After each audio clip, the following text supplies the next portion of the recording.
It starts with a laugh that lands at the wrong time. A teacher's voice snaps enough and the room shifts. Eyes turn. A boy who can spin tension into giggles with a single face. A well-timed whisper. Finds himself walking the long, slow aisle to the door with the hall pass of shame between his fingers. Detention again. The classroom is supposed to be a place where a mind learns how to fly. For him, it too often became a cage where his laughter was proof of misbehavior, rather than a flare from a brain working double speed to survive. Years later, that same laugh, sharpened, shaped, and turned outward, would carry him across stages, through monologues that opened old wounds and cleaned them out with honesty, into living rooms where millions found themselves laughing and flinching at the same time. His name would light up marquees. His story, told on his own terms, would become a mirror held up to the country that made him. This is the story of a boy who learned early that the line between joy and punishment was thin, and that sometimes the same sound, laughter, can mean relief to your friends and disrespect to your teacher, comfort to your mother and a challenge to the system. It is a story about bus routes drawn across a city like scars, about a hallway where the floor wax smell never quite covered the whiff of fear, about fists and slurs and the kind of quiet decisions that add up to a life. It is a story about how pain can be metabolized into something that feeds others, jokes that slice, bits that bear the truth people are afraid to name, stories that show you the bruise without asking for pity. If you've ever wondered how a kid who couldn't keep a straight face at the worst possible moment became a comedy star who makes the world face facts, you're in the right room. Take a seat. The bell is rung.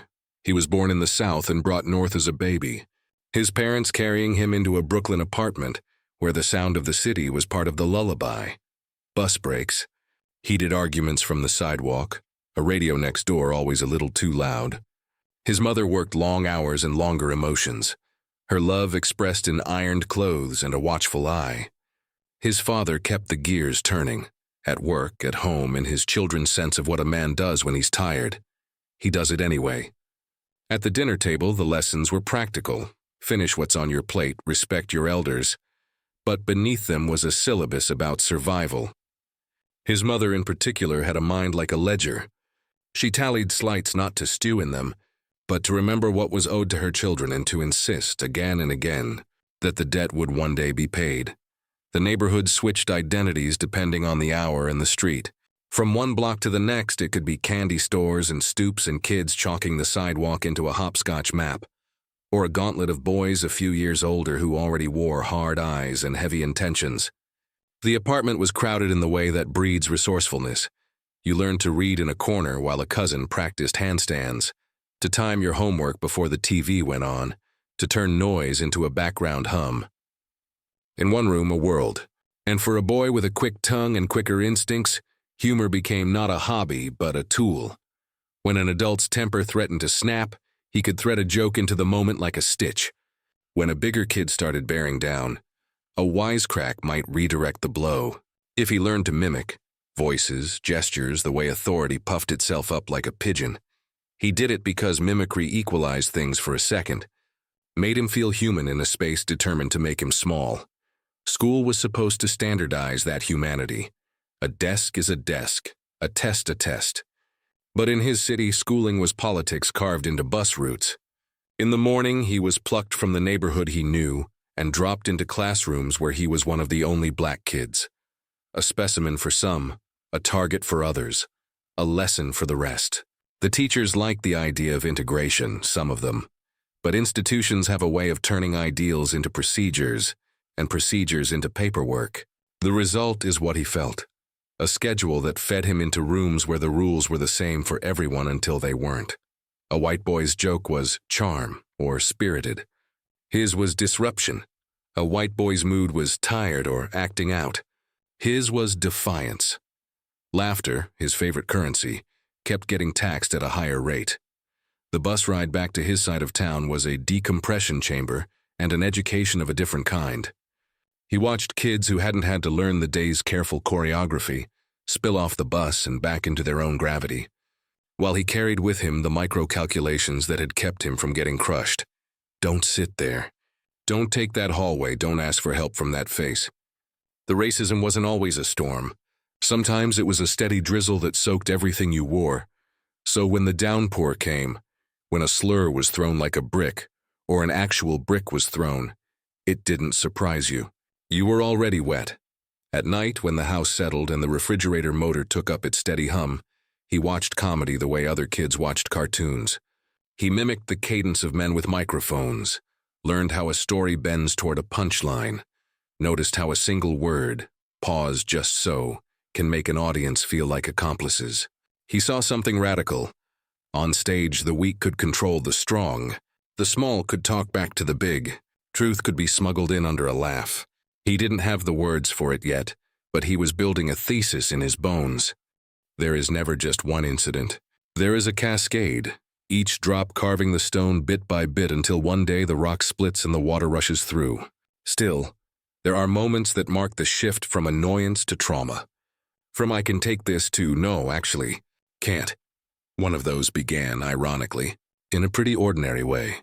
The kind of day when the math teacher was droning. Light flared on the windows and the room needed a release. He provided it. A face, a whisper. The kind of small mischief that makes 20 kids breathe again. The teacher, already annoyed by 1,000 lesser things the job floats on, snapped. Enough. Out. Detention. The class laughed, the way kids laugh when someone else takes the heat and they feel grateful and guilty right away. He walked out, stage left, a little embarrassed and a little thrilled because he had made them feel better.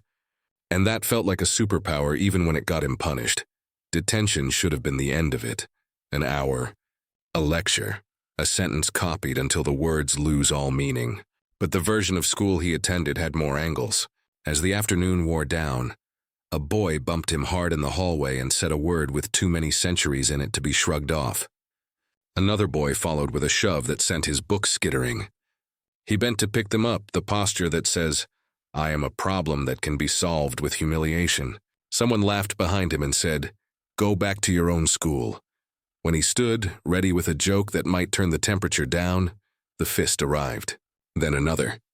Then the boot, the chokehold of the group experience where individual responsibility dissolves and boys become a crowd. He learned there that once a pack decides you don't belong, you can't joke your way out of it. You can only curl and wait for the bell. This was not an isolated moment. He had already grown used to what happened on the bus. What happened if he took the wrong seat in the cafeteria? What happened when a teacher who preferred to pretend color didn't exist had to pick a side? What made this beating different was its accumulation point. It said out loud and with knuckles what the system often delivers in a memo. You are here conditionally. Your presence is tolerated until it isn't. And when it isn't, you'll be taught a lesson. The official rule book, detention for laughing, was one kind of control. The unofficial lesson, violence for existing, was the other. Between them, a boy's sense of safety can get crushed to dust. At home, the fragility of childhood gave way to the endurance of family. His mother did not coddle. She inventoried. She asked where, who, when. She asked whether he had stood up for himself. And the question held two things at once. The bitter reality that sometimes fighting back is suicide, and the deep anger that her son had to choose between dignity and safety. His father's response had the quiet rage of a man who had swallowed insult after insult for a wage, and was now watching his son choke on the same air. There was no legal case to be filed that night, no petition to be signed. There was dinner, because a growing boy has to eat even when the world is teaching him he doesn't belong in the dining room. There was homework, because the illusion of continuity is the one thing you can give a child when everything else is chaos. There was later silence, that space where a family stares into the middle distance and bargains with fate. The school's reaction was clinical in the way bureaucracies are taught to be. Reports were written. The phrases swapped humanity for neutrality. An altercation, mutual confrontation, disciplinary measures taken. The instinct is always to smooth the rough edge off the thing so the statistics look presentable. He noticed, as kids do, that when he laughed in class, the cause was his character. When he was beaten in the hallway, the cause was circumstances. Hyper-visible when in trouble, invisible when in danger. That double exposure does something to your sense of reality. It makes you question whether anyone is seeing the same film you are watching. or whether you are in some private cut where the worst moments are spliced in between scenes of normal life, and only you can hear the score. The choice he made next was not a manifesto. It was fatigue turned into decision. He stopped showing up altogether. Not immediately, not dramatically. A day missed here, another there, then a week. He told himself the school didn't want him. He told himself he didn't need the school. He told himself jokes in the mirror until they were true enough to live by. You can't fail a class you don't attend. You can't get detention if you're not there to laugh. He left and took with him the mix of relief and shame that comes whenever you back out of a room. For the last time, and close the door softly so it won't slam and give you away. Dropping out is not a destination. It's a detour through a neighborhood with very few streetlights. He found work where work could be found. Kitchens where the heat pressed against your skin like a hand. Lobbies where people tossed you their needs like coins. Back rooms where your body learned what it feels like to be necessary and invisible at the same time. He learned to be on time because being late was the one thing no one forgave in a boy like him. He learned to keep his head down and his eyes open. He learned that laughter still had a currency here. A quick one-liner could turn a manager's bad mood into something survivable. And timing could be the difference between a tip and a complaint. But the feeling that had started at the dinner table with comedy specials and in the mirror with impressions did not leave him. It gathered like storm heat. He found a small club where the mic squeaked, and the plastic cups left water rings on tables that had seen better days. He waited his turn and delivered 5 minutes of material to a room that barely cared he existed. 90 seconds in, someone at the back laughed. Then someone in the front. By the time he reached the closer, the room was with him. When he walked out into the night, the city smelled different. It smelled like permission. Permission is not the same as support. The path he had chosen. Because really it had chosen him the first time he saw a comedian turn a story into medicine. Does not have rails, and the map changes constantly. He bombed, he killed. He ate cheap food, and learned to nap on trains and discovered that relentless effort is its own company. His early bits were a mix of survival jokes, sharp observations, and the kind of confessions that make you feel like you're getting away with something. He learned the physics of laughter, the way a room leans in when you go quiet, the way you can push a crowd right to the edge of discomfort and then pull them back with a self-deprecating grin. He also learned how to talk about race without giving people a way to escape the point. He had been bussed into rooms where other people's comfort mattered more than his safety. Now he would bus audiences into his world whether they liked the scenery or not. He earned his GED because even a man on a trapeze needs a net. He took shifts and then took the mic, and then took the last train home with a notebook full of scratched-out lines and arrows, pointing from one premise to a punchline that needed a new tag. He performed in rooms where the only white face was behind the bar, and in rooms where the only black face was his on stage. He learned to be fluent in both. That chameleon talent wasn't new. It had been forced on him in school. But now he owned it. He decided when to switch codes and for whom. He used it to bend the light so the audience could see their own reflection in the joke and not look away. Mentors appear when you stay long enough in the room. One night a giant walked in. One of those comedians whose last name you can say in a single breath, and people will nod like they're talking about family. He watched. He laughed, real and surprised. After the set came the nod, the backstage conversation, the phone number pressed into a palm. The next months were a blur of small parts and bigger rooms, of a call that led to a set that led to a meeting that led to a different kind of life. He felt lucky and he felt ready because luck without readiness is just another missed bus. And he had missed enough of those to last a lifetime. All the while, the country around him kept replaying the same argument with itself. Headlines about police shootings. Headlines about schools that still sorted kids by zip code, and then pretended it was merit. Headlines about neighborhoods where the old busing battles had calcified into choice and charter, and other words that meant the same thing. There are children we will spend on, and children we will save on. He wrote material that threaded through these realities and tied them to the laughs like bells. You couldn't hear one without the other. People said he was brave. He knew he was just telling the truth the way it had always entered his life. As a joke that gets you in trouble and saves you in the same breath. Every artist has a moment when the work catches fire, and the world finally notices the heat. For him, it came in an hour that felt less like comedy and more like testimony. He stood on stage and told the country the story it already knew and pretended it didn't. How a black kid learns to navigate school buses and patrol cars and HR offices. How a joke can be a weapon or a shield.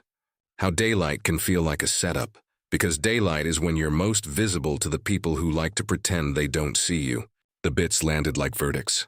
People laughed because he was funny and then went quiet because he was right. With that hour, a boundary shifted. He was no longer just the class clown grown tall, the kid whose laughter had once earned detention and now deserved applause. He was a witness, and witness is a job with a different job description. You don't just make people laugh. You make them remember. You don't just put pain into a frame. You measure it in inches and ask the crowd to question where it came from. He toured, he filmed. He won things that fit on shelves and things that fit in the space he had felt empty every time he'd been told he didn't belong. A sense that he had finally taken control of the story of himself. He didn't stop there. He wrote a show about his childhood that turned the bus rides and the beatings and the cafeteria politics into episodes that millions watched with their kids. For some viewers, it was a nostalgic laugh. For others, it was the first time they had seen the machinery of school day racism laid out as plainly as a lunch tray. To watch that show was to see a boy, his boy, navigate a world designed to confuse and contain him, and to watch a family's love refuse to be contained. It was a different kind of climax, not one night, not one special, but a series of half hours that kept saying the same thing in new ways. What you do to a kid in 7th grade reverberates like thunder through the rest of his life. He used his platform to push, to not just the craft, but the culture that had once tried to swallow him. He spoke about hiring in writers' rooms, about who gets to talk, about which stories are greenlit and which are too niche. He called out the kind of tokenism that nearly trapped him when he was younger, the producers who think your presence absolves them of their prejudice. He learned to say no to opportunities that wanted his face but not his voice. That, as much as any special, was the peak he had been climbing toward since the day a teacher sent him to detention for making the room laugh. The power to decide what jokes got told and which truths got amplified. In the years that followed, the laughter he created took on the gentle patina of ritual. People came to his shows with expectations, stories he had told that had become their stories too. He had grown into a kind of elder statesman of the craft, someone younger comics name with gratitude, because he carved a space in which they could stand without pretending. When he looked out at his audience, he saw more than fans. He saw kids whose teachers had written them up for attitude, when what they had was anxiety. He saw parents who had moved across town for a school rated higher, and then realized the rating had less to do with teaching than with the color of the children filling the classroom. He saw white couples who had started the night thinking they were apolitical, and left with a sense that neutrality is just a kind of comfortable complicity. He did not run for office. He did not draft policy, but his jokes traveled where many laws cannot, into kitchens, back seats, the soft time before bed, when people confess things out loud. He made some of them less afraid to say what they had seen. He made some of them more ashamed of what they had ignored. He didn't aim to be a hero. He aimed to be accurate. Accuracy. When so much of the discourse is performance feels like bravery. And the boy from that classroom? He still lived inside him. He remembered the teacher's face and the feeling of humiliation morphing into determination. He remembered the boy's fists and the long afternoon that followed, the way a bruise blooms in the mirror over days, changing color like a weather map. He made a point of visiting schools sometimes and asking the kids in the back row what they were laughing at. He told them to keep laughing but to choose the target carefully. He told them that some rooms will tell you your laughter is the problem when the real problem is the room. He told them he believed in their right to interrupt the monotony with joy, as long as they did the work to make that joy mean something for more than a minute. His story reshaped how some schools saw their discipline charts. The word disruption got interrogated. Teachers asked themselves whether their reflex to punish the kid who makes the noise masked something else. The discomfort of witnessing a child refuse to be small. Parents brought up the detention for laughing story at PTA meetings not as a punchline but as a prompt. What are we actually punishing here, and why? In districts that once used suspension as a first tool instead of a last resort, people started asking for social workers, mentors, bridges instead of walls. None of this was solved by a single comedian, of course. But his narrative joined others in a chorus loud enough to carry across town hall parking lots and into budget meetings. The country's conversation about race moved in circles, as it does. For every step forward, a step sideways. For every city that quietly reformed school discipline. A state that passed laws trying to make it impossible, even to name the histories that explain the present. He wrote new jokes. He adjusted their angle. He kept asking the audience to live with complexity long enough to grow. Sometimes that meant they left the theater less sure of themselves than when they entered. He figured that was a victory too. The distance between a classroom detention slip and a comedy special watched around the world is measured in more than miles and years.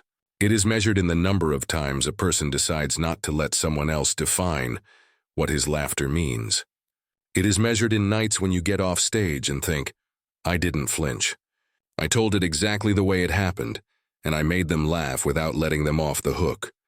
His tenderness and his teeth, both honed in childhood, became the twin engines of a career that made a wound into a window. If there is a lesson here for the rest of us, it is not that suffering is necessary for greatness, or that art must be built from pain. It is that systems built on prejudice have a way of disguising themselves as manners, as metrics, as minor rules about when it's okay to speak and when it isn't. If you've ever been told your joy is a disruption, remember that some people mistake silence for respect when really it's fear. Remember that the laughs in the wrong room can be a practice run for the mic in the right one. Remember, too, that not every kid who can turn a tense moment into a joke is trying to get out of work. Some of them are trying to make the work possible. So, if you have power in a classroom, consider what you are punishing and what you are protecting. If you have power in a living room, consider what jokes you allow to pass as harmless, and which truths you refuse to hear, because they make your dinner taste different. If you have power in a city, remember the shape of a bus route is a moral decision, not just a logistical one. And if you have only yourself, your breath, your voice, if you are the kid who can't keep the laugh in when the room demands you be quiet, know that someday, somewhere that same breath might fill a theater with catharsis. That someday, somewhere, you may flip the switch and find that the light of your joy illuminates the things that needed seeing all along. Keep laughing. Keep telling the truth. Keep walking back into rooms that told you once you didn't belong, and taking your seat as if it had your name on it all along. Because it does. And because somewhere, in the back row, another kid is watching, learning how to turn a moment of trouble into a lifetime of courage.